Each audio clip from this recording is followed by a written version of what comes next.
Praise the Lord. கிறிஸ்துவுக்குள் மிகவும் பிரியமான என் அன்பு சகோதர சகோதரிகளே, மகிமைக்கும் கனத்திற்கும் பாத்திரராகிய நமது அருமை இரட்சகர் இயேசு கிறிஸ்துவின் இனிய நாமத்தில் உங்களுக்கு என் அன்பின் வாழ்த்துக்களை தெரிவித்துக் கொள்கின்றேன். லென்த் நாட்கள் 33ஆம் நாள் தியானமாக 40 days லைஃப் சேஞ்சிங் 40 thoughts, 40 நாட்கள் உங்கள் வாழ்வை மாற்றும் 40 குணங்கள் என்ற தலைப்பில் நம்மிடம் இருக்கக்கூடாத குணமாகிய வீண் பெருமையை குறித்து தியானித்து தேவனுக்கு முன்பாக தாழ்மையுள்ளவர்களாய் வாழ்ந்து தேவ நாமத்தை மகிமைப்படுத்துவோம். பெருமை என்பது ஒருவர் தன்னைத்தானே உயர்வாக மேன்மையாக உயர்த்தி கொள்ளுகின்ற ஒரு குணமாகும். இந்த பெருமையை பெருமிதம், தற்பெருமை, மனமேட்டிமை, தன்னை சிறப்பாக உணர்தல், சுய மகிமை என்று சொல்லலாம். ஆங்கிலத்தில் இதை பிரைட் என்று சொல்லுவோம். வேதம் சொல்லுகின்றது 1 பேதுரு 5:5 பெருமையுள்ளவர்களுக்கு தேவன் எதிர்த்து நிற்கின்றார், தாழ்மையுள்ளவர்களுக்கோ கிருபை அளிக்கின்றார். ஆம், பெருமை என்பது தேவன் எதிர்த்து நிற்கின்ற ஒரு பாவம். ஒருவர் மனம் திரும்பும் போது அவருடைய எல்லா விதமான பாவங்களையும் மன்னிப்பேன் என்று கர்த்தர் வேதத்திலே நமக்கு உறுதி தந்திருக்கின்றார். ஆனால் பெருமையை கர்த்தர் எதிர்ப்பதாக கூறுகின்றார். தேவனை துதிப்பதற்கென்றே தேவனால் படைக்கப்பட்ட தூதன் லூசிஃபரையும் அவனுடைய கூட்டத்தையும் தேவனுக்கு எதிராக எழும்பச் செய்து தேவ சமூகத்தை விட்டு பிரித்து அவனை கீழே விழத் தள்ளியது இந்த பெருமைதான். நான், எனது எண்ணம், அடிப்படை எண்ணத்திலேதான் பெருமை மனித உள்ளத்திலே உருவாகின்றது. பெருமையை குறித்து எண்ணும் போது எனக்கு ஒரு கதை நினைவிற்கு வருகின்றது. ஒரு நாட்டினுடைய அரசன் குரு ஒருவரிடம் எல்லா கலைகளையும் கற்றுக்கொள்வதற்காக அவர் ஆசிரமத்திற்கு சென்றாராம். குருவிடம் இந்நாட்டு அரசன் நான் கற்க வந்திருக்கிறேன் என்று தன்னை அறிமுகம் செய்து கொண்டாராம். உடனே குரு, நான் செத்த பின்பு நீ கல்வி கற்க வா என்று சொன்னாராம். அரசனுக்கு குரு சொன்ன வார்த்தைகள் ஒன்றுமே புரியவில்லை. அரண்மனைக்கு வந்தும் குழம்பிக் கொண்டே இருந்தாராம். குரு செத்த பின்பு அவரிடம் நான் எப்படி கல்வி கற்க முடியும்? அவர் ஏன் அப்படி சொன்னார் என்று யோசித்து யோசித்து குழப்பத்தில் அவருக்கு பைத்தியமே பிடித்துவிடும் போல் இருந்ததாம். சரி, நாளை இதை பற்றி குருவிடமே கேட்டு தெரிந்து கொள்ளலாம் என்று முடிவு செய்தாராம். மறுநாள் ஆசிரமம் சென்ற அரசர், குருவே, உங்கள் சீடன் வந்திருக்கிறேன் என்றாராம். குரு அரசனை உள்ளே அழைத்து கற்றுக் கொடுக்க ஆரம்பித்தார். சிறிது நேரத்தில் தன் மனதில் இருந்த சந்தேகத்தை நேரடியாகவே கேட்டுவிட்டார் அரசன். குருவே, நான் முன்பு உங்களிடம் கற்க வந்தபோது நான் செத்த பின் வா என்றீர்களே, நீங்கள் செத்த பின்பு நான் எப்படி உங்களிடம் வந்து கற்க முடியும் என்று கேட்டாராம். அதற்கு குரு புன்னகையுடன், நீ முதல் நாளில் அரசன் நான் வந்திருக்கிறேன் என்று கூறினாய். அந்த நான் என்ற பெருமை செத்து ஒளிந்த பின்பு நீர் வந்தால்தான் குருவுக்கு பணிந்து கற்க முடியும் என்பதனால்தான் நான் செத்த பின் வா என்று சொன்னேன் என்றாராம். இது ஒரு கதையாக இருந்தாலும் ஆனால் இதிலே எத்தனை ஒரு உண்மை இருக்கிறது. 5 வளையாதது 50 வளையாது என்று சொல்வார்கள். என் கைபலன், என்னுடைய ஞானம், என் அறிவு, எனது திறமை, எனது சம்பாத்தியம், என் பணம் என்று என் என் என்று எப்பொழுதும் எதற்கெடுத்தாலும் தங்களை பற்றி பெருமையாக பேசும் குணத்தினால் மற்றவர்களை நோகடைய செய்கிறது மாத்திரமல்ல, அவர்களுடைய அழிவுக்கு அதுவே கூட காரணமாகி விடுகின்றது. சரி, இந்த பெருமை என்றால் என்ன? எளிமையாக கூறுவதென்றால் பெருமை என்பது தன்னைத்தானே உயர்த்துவது. அது தன்னைத்தானே அரியணையில் ஏற்றிக்கொள்கிறது. அந்த அரியணை தேவனுக்கு மட்டுமே உரியது. அரியணையில் அமர்ந்த பெருமைமிக்க பாபிலோனை தேவன் வெகு காலத்திற்கு முன்பே எப்படி கடிந்து கொண்டார் என்பதை நாம் பார்க்கலாம். வேதத்தில் தானியேல் 4ஆம் அதிகாரத்தில் பார்த்தோம் என்றால், தன்னுடைய பெருமையான பேச்சினால் குணத்தினால் எல்லாவற்றையும் இழந்து நின்ற ஒரு அரசனை குறித்து சொல்லப்பட்டிருக்கின்றது. பாபிலோன் தேசத்தை அரசாண்ட நேபுகாத் நேச்சார் ஈராக் நாட்டில் உள்ள பாபிலோன் தொங்கு தோட்டத்தை கட்டினவர். அதனுடைய நேர்த்தியான வேலைப்பாடுகள், கட்டிட அமைப்புகள் நிமித்தம் பண்டைய 7 உலக அதிசயங்களுள் ஒன்றாக கருதப்பட்டது. உலகம் தொழில்நுட்பத்தில், கட்டிடக்கலையில் முன்னேறாத நாட்களிலும் இந்த தோட்டத்தின் மேற்கூரையிலே மரங்கள், செடிகள் எப்படி வளர்ந்தன, அதற்கு எப்படி தண்ணீர் பாய்ச்சினார்கள் என்பது இன்றும் அதிசயமாகவே இருக்கின்றது. இப்படிப்பட்ட அழகான பாபிலோன் தொங்கு தோட்டத்தை வடிவமைத்தவர்தான் இந்த நேபுகாத் நேச்சார். இந்த நேபுகாத் நேச்சார் ஒரு நாள் தான் கட்டின அரண்மனையில் மேல் மாடத்திலே உலாவிக் கொண்டிருந்தார். தன்னுடைய பெரிய நாடு, தன்னுடைய மக்கள், தான் கட்டிய அரண்மனை, இவற்றை குறித்த பெருமை இவருக்கு வந்தது. அப்பொழுது அவர், இது என்னுடைய வல்லமையின் பராக்கிரமத்தினாலும் என் மகிமை பிரதாபத்திற்கென்று நான் கட்டின மகா பாபிலோன் அல்லவா என்று பெருமையாக சொன்னாராம். இந்த வார்த்தைகளை அவர் சொல்லி முடிக்கும் முன்பே வானத்திலிருந்து ஒரு சத்தம் உண்டாகி, உன் ராஜ்ய பாரம் உன்னை விட்டு நீங்கிற்று என்று சொன்னதாம். நேபுகாத் நேச்சாரின் பெருமையினால் அவர் தன்னுடைய பதவியை இழக்க வேண்டி இருந்தது. அவர் அரசரின் அரியணையிலிருந்து தள்ளப்பட்டார். அவரிடமிருந்து அவரது மேன்மை பறிக்கப்பட்டது. ஆம், பெருமை உள்ளவர்களுக்கு தேவன் எதிர்த்து நிற்கின்றார். சரி, இந்த பெருமையின் மூலதாரம் எது? சுற்றி இருக்கும் சூழலா? கடினமான குழந்தை பருவம் காரணமா? இல்லை. மார்க் 7:21-23 இயேசு கிறிஸ்து தெளிவான பதிலை கொடுக்கின்றார். எப்படியெனில், மனுஷருடைய இருதயத்திற்குள்ளிருந்து பொல்லாத சிந்தனைகளும், பொருள் ஆசைகளும், துஷ்டத்தனங்களும், பெருமையும், மதிக்கேடும் புறப்பட்டு வரும். பொல்லாங்கனவைகளாகிய இவைகளெல்லாம் உள்ளத்திலிருந்து புறப்பட்டு மனுஷனை தீட்டுப்படுத்தும். ஆம், பெருமையின் ஆதாரம் ஒருவருடைய சொந்த இருதயம்தான்.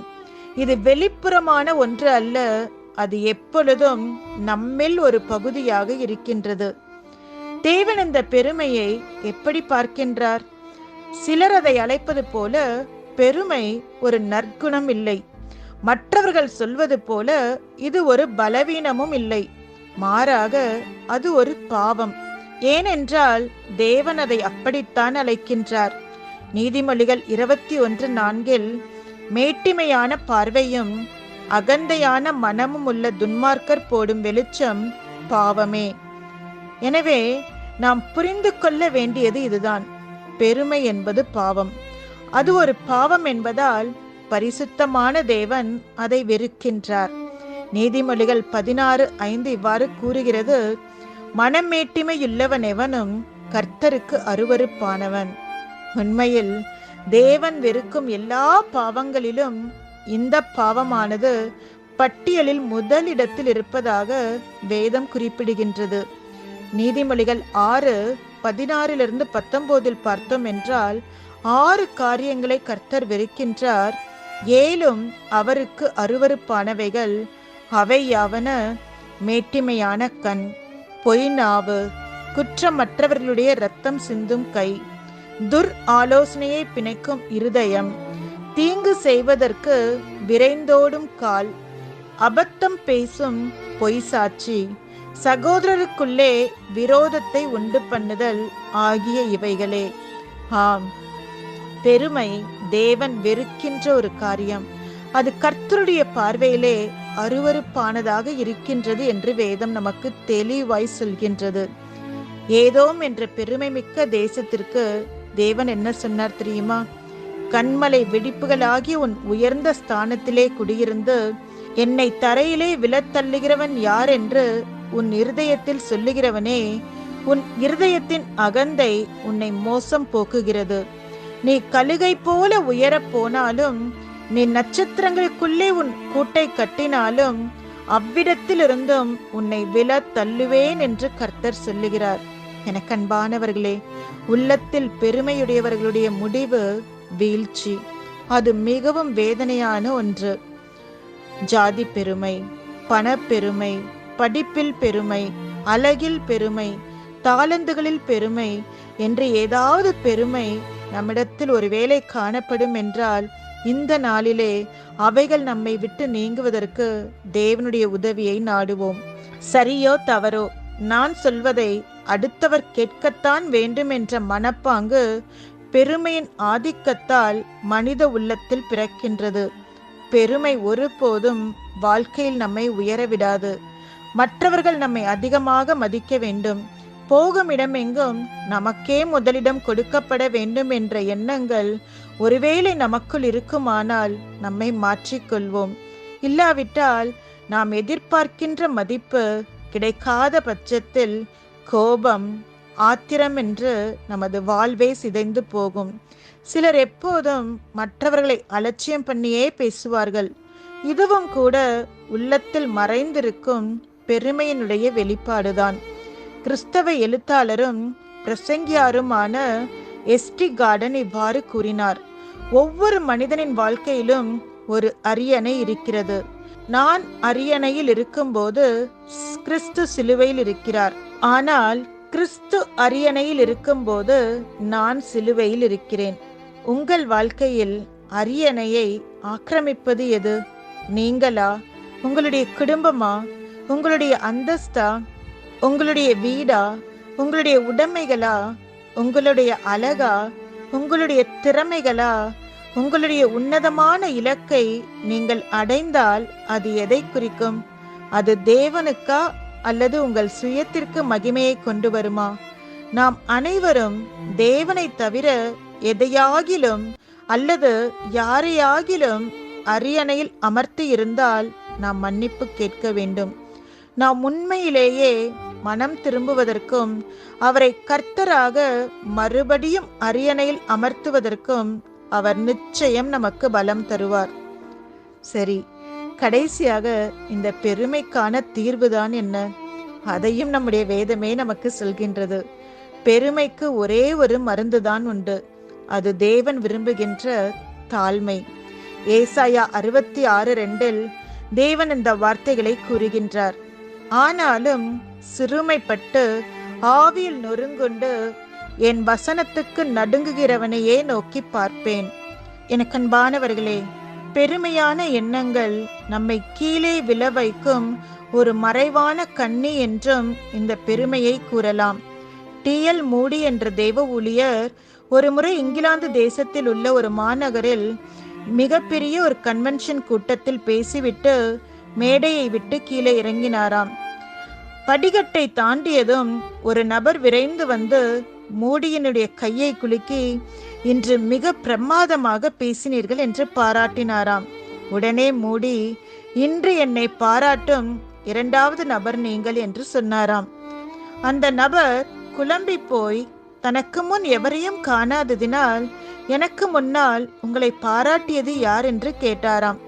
மூடி கூறினார்: நான் செய்தியை முடித்துவிட்டு கீழே இறங்கும் முன்பாக சாத்தான் என்னுடைய காதில் வந்து, மூடியாரே, இன்று உம்முடைய பிரசங்கம் அபாரம் என்று பாராட்டினான் என்று சொன்னாராம். மூடி பிரசங்கியாருக்குள் பெருமை என்ற பாவத்தை நாசுக்காக புகுத்த சாத்தான் எடுத்த தந்திரத்தை பாருங்கள். ஆம், சாத்தான் நம்மை வீழ்த்த பொறாமை, பெருமை போன்ற வெளியரங்கமாய் தெரியாத வஞ்சிக்கின்ற பாவங்களால் நம்மை விழ தள்ள சந்தர்ப்பம் பார்த்து கொண்டே இருக்கிறான் என்பதை நாம் மறந்து போகவே கூடாது. ஆகவே எப்போதும் நாம் விழிப்பாய் இருக்க வேண்டும் என்பது அவசியம். பொதுவாக வேத வசனத்தின்படி வாழ வாஞ்சிக்கும் நாம் பெருமைக்கு விலகி இருக்க ஜாக்கிரதையாக இருப்போம். ஆனால் சில நேரங்களில் நற்காரியங்களை தேவ நாமத்தின் மகிமைக்காக செய்யும் போது, அதர் பிறர் பாராட்டும் போது நம்மையும் அறியாமல் பெருமையான எண்ணம் உள்ளே நுழைந்து விடுகிறது. மறுமுறை இத்தகைய நற்காரியம் செய்யும் போது மனிதர்களுடைய பாராட்டை நம்மை அறியாமலே நாம் எதிர்பார்க்கின்றோம். அவர்கள் பாராட்டாத போது செய்த செயல்களின் மீதும் பிறர் மீதும் ஒரு சலிப்பு உண்டாகி விடுகின்றது. ஆகவேதான் பிலிப்பியர் 2:3 பவுல் இப்படியாய் கூறுகின்றார், ஒன்றையும் வாதினாலாவது வீண் பெருமையினாலாவது செய்ய வேண்டாம் என்று சொல்கின்றார். லூக்கா 18ஆம் அதிகாரம் 10-14 வசனங்களில் பார்த்தோம் என்றால், 2 மனுஷர் ஜெபம் பண்ணும்படி தேவாலயத்திற்கு போனார்கள். ஒருவன் பரிசேயன், மற்றவன் ஆயக்காரன். வாரத்தில் 2 தரம் உபவாசிக்கின்றேன், என் சம்பாத்தியத்திலெல்லாம் தசமபாகம் செலுத்தி வருகிறேன் என்று பரிசேயன் ஜெபம் பண்ணினான். ஆயக்காரனோ தூரத்திலே நின்று தன்னுடைய கண்களையும் வானத்துக்கு ஏறெடுக்க துணியாமல் தன்னுடைய மார்பிலே அடித்து கொண்டு, தேவனே, பாவியாகி என்மேல் கிருபையாயிரும் என்று சொன்னானாம். அவனல்ல, இவனே நீதிமானாக்கப்பட்டவனாய் தன் வீட்டுக்கு திரும்பி போனான் என்று உங்களுக்கு சொல்லுகிறேன். ஏனெனில் தன்னை உயர்த்துகிறவன் எவனும் தாழ்த்தப்படுவான், தன்னை தாழ்த்துகிறவன் உயர்த்தப்படுவான் என்றார். இந்த வசனத்தை நாம் பார்த்தோமானால், பெருமையோடு நடந்து கொண்ட பரிசேயன் நீதிமானாக்கப்படவில்லை. மாறாக தன்னை தாழ்த்தின ஆயக்காரனே தேவனால் நீதிமானாக்கப்பட்டவனாய் தன் வீட்டிற்கு திரும்பி போனான் என்று தெளிவாக சொல்லப்பட்டிருக்கிறது. பெருமை கொள்ள வேண்டிய ஆண்டவரே தம்மை தாழ்த்தி சீஷருடைய கால்களை கழுவினாரே.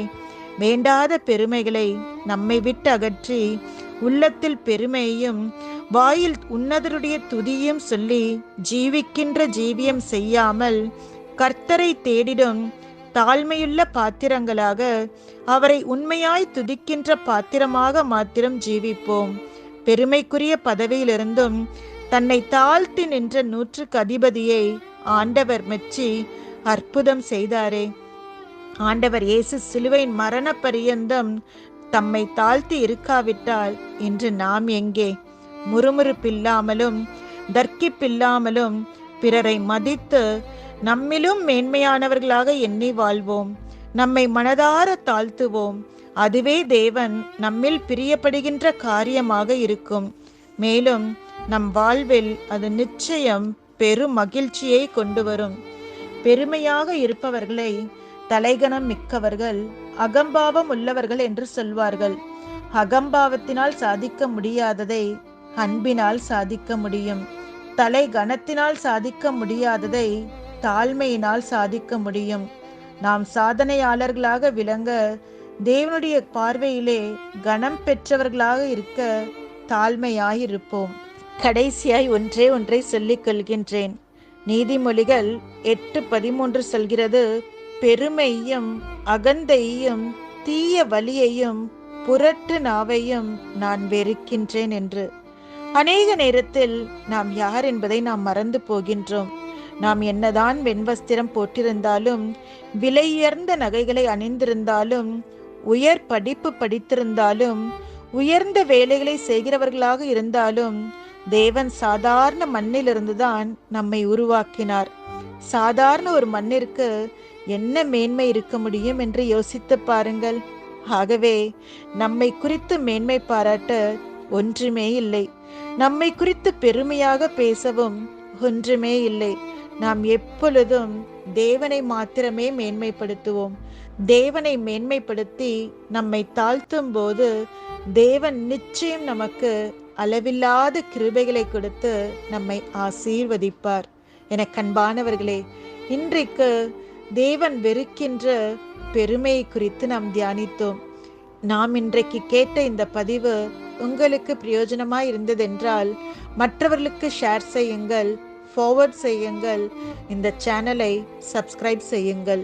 கர்த்தர் உங்களை ஆசீர்வதிப்பாராக. God bless you.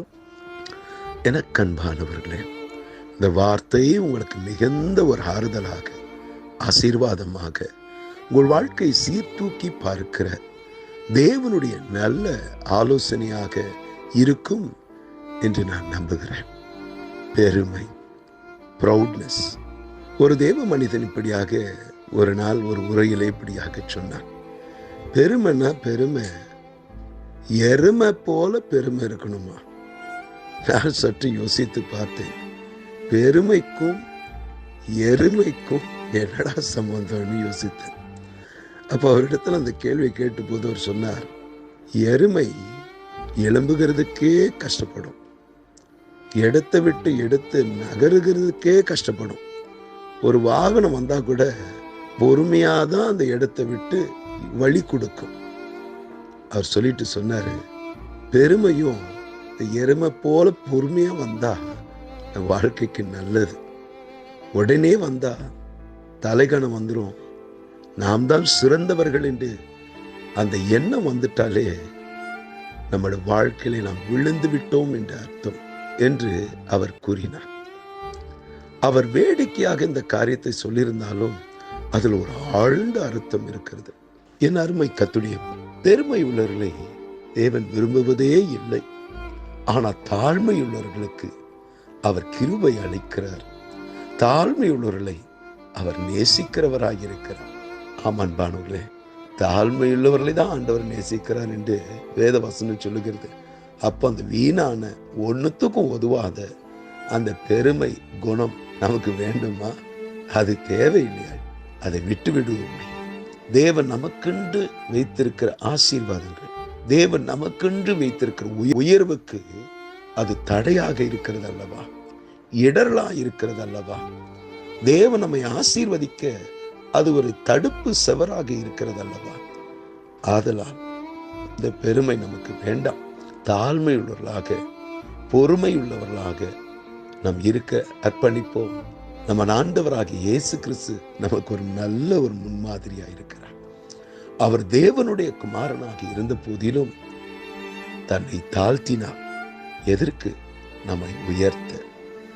தன்னை ஜீவ பலியாக மரணத்திற்கூடாக தன்னை அர்ப்பணித்தார். எதற்காக? நம்மை வாழ வைக்க. ஒரு அடிமின் கோலத்தை அவர் தெரிந்து கொண்டார். எதற்காக? நாம் உயர்வின் அடையாளமாக, கனத்தின் அடையாளமாக இருக்கிறதுக்காக. அவர் நமக்காக சாபமானார். ஏன்? நமக்கு ஆசீர்வாதத்தை கொடுக்க.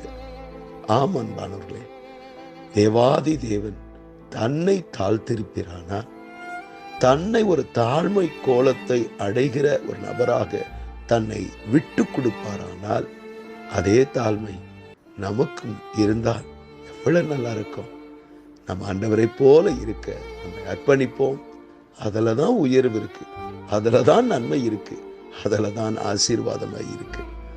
அதில் அதை குறித்து சிந்திப்போம், செயலிலே கொண்டு வருவோம். மேன்மையான வாழ்க்கைக்குள்ளாக நாம் பிரவேசிப்பது சந்தேகமே இல்லை. நாம் ஜெபம் செய்வோமா? கண்களை மூடி ஜெபம் செய்வோம். அன்பும் இரக்கமுள்ள நல்ல தகப்பனே, இந்த பெருமை என்ற அந்த சாத்தான் நம்முடைய வாழ்க்கையை விதைக்கிற அந்த விதை, அதை முளைக்காதபடி, துளிர்க்காதபடி ஆரம்பத்திலேயே அதை வெட்டிவிட ஆண்டவரே எங்களுக்கு உதவி செய்யுங்கப்பா. நாங்கள் வெளிவீனம் உள்ள பாண்டங்கள் தான், குறைவுள்ள நபர்கள் தான். சின்ன சின்ன விஷயத்துல நாங்கள் சோர்ந்து போயிடும். சின்ன சின்ன காரியங்களுக்கு நாங்கள் பெருமை கொள்கிற நபர்களாக மாறிவிடுகிறோம். புகழ்ச்சியை நாடுகிற மக்களாக நாங்கள் இருக்கிறோம். நாங்கள் யார் என்று நாங்கள் எங்களை குறித்து அறியாமல் நாங்கள் சாதாரண ஒரு மண் என்று எங்கள் நிலைமையை நாங்கள் அறியாமல் இருக்கிறோம். ஆதலால் எங்களை தயவா மன்னியும் சுவாமி. உமக்குள் இருந்த அதே தாழ்மை, உமக்குள் இருந்த அதே அன்பு, உமக்குள் இருந்த அதே இரக்க குணம், அன்பு குணம், அன்பு உள்ளத்தை எங்கள் உள்ளத்துக்குள் ஊற்றுங்க சுவாமி. உம்மை போல எங்களை மாற்ற எங்களை முற்றிலும் அர்ப்பணிக்கிறோம். நன்மையின் பாதையிலே எங்களை நடத்துங்க. அப்படியே செய்ய போகிறதுக்காக நன்றி. இயேசு மூலம் எடுக்க நீங்க ஜீவ நல்ல பிதாவே. ஆமென், ஆமென்.